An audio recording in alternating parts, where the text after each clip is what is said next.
से जिया पलोटे काला नाग हो।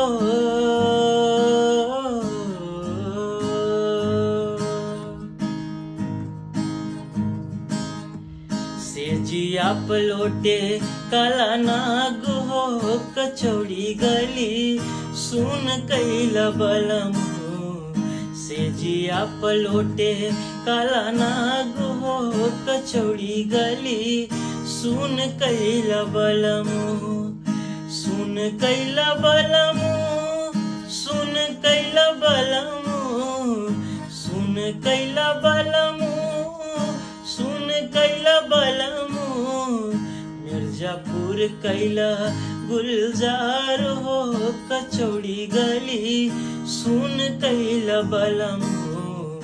पिया चल गईले रंगून हो, कचौड़ी गली सुन कैला बलम।